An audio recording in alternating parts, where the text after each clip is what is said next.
Installing an EDSFF hot swap drive cage.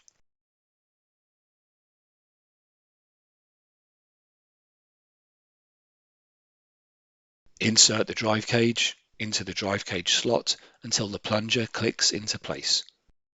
Connect the cables to the backplane.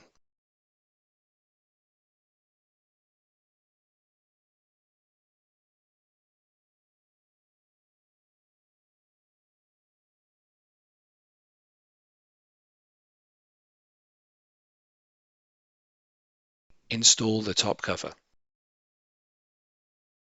Reinstall the EDSFF hot swap drive.